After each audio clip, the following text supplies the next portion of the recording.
All right, let's talk about change. There are really two main ways things grow or shrink in the world. One is super steady, just kind of chugging along. The other, well, it starts out quiet and then bam, it just explodes. That's what we're diving into today, the massive difference between linear and exponential functions. Let's get into it. So, let me ask you a question. Which do you think is more powerful in the long run, adding or multiplying? I know, it sounds almost like a trick question, right? But seriously, the answer to this is behind everything, from how your savings can grow to how a video goes viral. Just hang on to that thought, because by the time we're done here, you'll see just how big a deal the answer really is. Okay, let's put this to a real-world test. Imagine I hand you $100. You've got two investment plans. Plan A, the linear path, is simple. I'll add a crisp $10 bill to your pile every single year. Predictable, right? Plan B, the exponential path, is a little different. Instead of a flat $10, you get a 10% bonus on whatever you have at the end of the year. So, which one are you picking? Which one feels like it's going to make you richer? So you make your choice, and we fast forward 50 years. That linear path, adding $10 a year, leaves you with $600. Hey, not bad, it's something. But what about that exponential path? Get ready for this. It leaves you with more than $11,000. $11,000. That is the mind-blowing power of multiplication. The big question now is, how? What is going on there? Okay, to figure out how we got that crazy result, we need to pop the hood and look at the actual rules driving these two things. It really all boils down to the step-by-step instructions each path is following. So first up, we have the linear function. I like to think of this as the stair-stepper. Every single step you take is the exact same height. You're just adding the same amount over and over and over again. It's super predictable, totally consistent, and if you were to graph it, you'd just get a perfectly straight line. And then you have the exponential function. This is the real game changer. If linear is a stair-stepper, this one's a snowball rolling down a hill. See, it's not adding a fixed amount. No, it's multiplying by a fixed number. And that means the growth itself starts to grow. The snowball gets bigger, so it picks up more snow, which makes it even bigger. You get the idea. And this table here just lays it all out perfectly. Look at the pattern. Linear, you're adding a constant amount. Exponential, you're multiplying by a constant ratio. That one simple difference leads to totally different formulas. You've probably seen y equals mx plus b for a line, right? Well, for exponential, it's y equals a times b to the x. And what does that do to the graph? The linear function gives you that nice, straight, predictable line.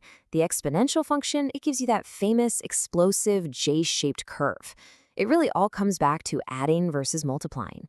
Okay, but wait, there's a really interesting twist here. When we hear the word exponential, we almost always think of things getting huge, right? But what if I told you that multiplying doesn't always make things bigger? Yeah, it can actually make things smaller. And there's a super simple rule that determines which way it's going to go. It all comes down to one key player in that formula, y equals a times b to the x. And that player is b, the base.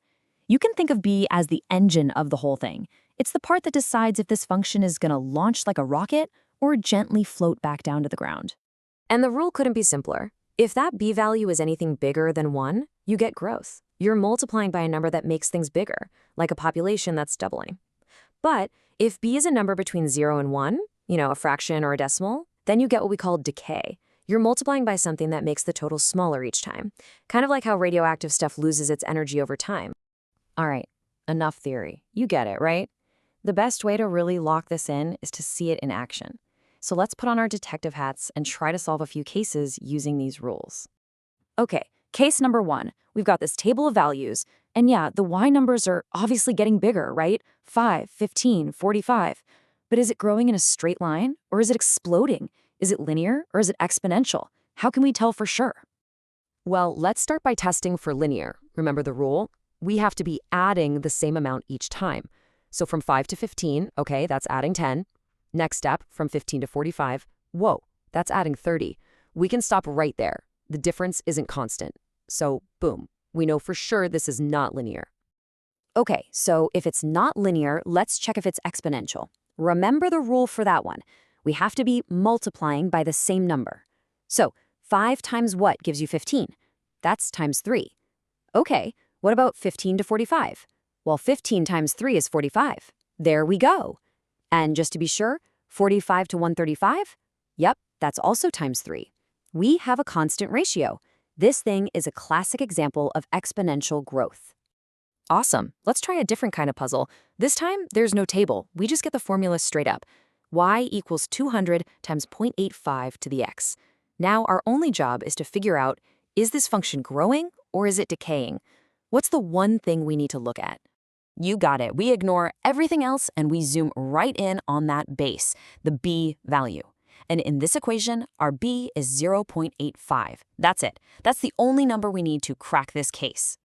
And now we just apply that simple rule we learned. Is 0.85 bigger than 1, or is it between 0 and 1? Well, it's between 0 and 1. So we know without a doubt that this function represents exponential decay. Even though you're starting with a big number like 200, it's going to get smaller with every single step. Okay, for our last example, let's set up a little showdown. In this corner, we have a steady linear function, adding a solid 5 every single time. And in the other corner, we have an exponential function that multiplies by 1.5. Now, here's the catch. They both start at the exact same number, 10. So, who's going to win this race in the long run? And what you'd see if you graph this is pretty amazing. At the very beginning, the linear function might even look like it's winning. But it's just a matter of time. Eventually, that sneaky, accelerating power of the exponential J-curve just takes over. It will always blow past the straight line. It's not even a question of if it will happen, it's just a question of when. So there you have it. You've seen the rules, you've seen the raw power. Now let's wrap this up by talking about how to spot these things out in the wild, and maybe more importantly, how to avoid a couple of really common mistakes people make. Okay, 2 really important traps to watch out for. First one, a lot of people think decay means the base number is negative. Nope. Remember, decay just means the base is a number between 0 and 1. A negative base is a whole other can of worms. And second, when you're looking at a table of numbers, your brain wants to look for the difference. You got to fight that urge. With exponential stuff, you have to remember to check for a constant ratio. You got to check what it's multiplying by. That's probably the #1 mistake people make. And please don't think this is just some math class homework problem. This is literally how the world works. You've got bacteria doubling every hour in a lab. That's exponential growth. You've got carbon-14 dating telling us how old a fossil is. That's exponential decay. A TikTok that goes from 10 views to 10 million overnight, you're looking at the awesome power of exponential growth right there. So that brings us all the way back to where we started. That simple question, what's more powerful, adding or multiplying? And I think by now the answer is pretty obvious. It's that compounding runaway power of multiplication every time. But the real takeaway here isn't just knowing the answer. The real question is for you. Now that you can recognize this pattern, where are you going to see it next?